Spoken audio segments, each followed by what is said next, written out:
ইংরেজিতে কথা বলা কোনো কঠিন কাজ নয়, শুধু প্র্যাকটিসে খেলা। আজকে আমরা আলোচনা করব একটি নিয়মে কিভাবে শত শত বাক্য তৈরি করা যায়।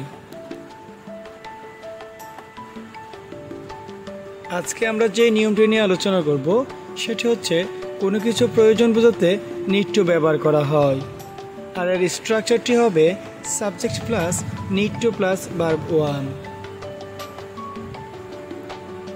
আমরা কিছু উদাহরণ দিচ্ছি। I need to study for my exam. আমাকে আমার পরীক্ষার জন্য পড়াশোনা করতে হবে। 2. You need to eat healthy food. তো আমাকে স্বাস্থ্যকর খাবার খেতে হবে। 3. We need to practice English everyday.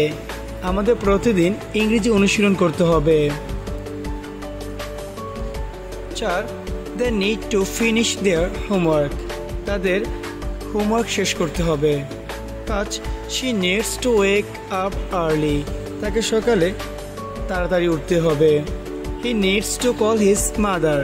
তাকে তার মাকে ফোন করতে হবে। 7. The students need to attend the class. ছাত্রছাত্রীদের ক্লাসে উপস্থিত থাকতে হবে। My father needs to take rest. আমার বাবার বিশ্রাম নেওয়া প্রয়োজন। Our team needs to win the match.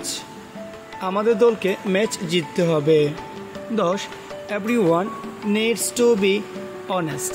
প্রত্যেকের সৎ হওয়া প্রয়োজন। অর্থাৎ যারা আমার এই ভিডিওটি দেখেছেন তারা অবশ্যই লাইক কমেন্ট শেয়ার করে যাবেন এবং আমার পাশে থাকবেন।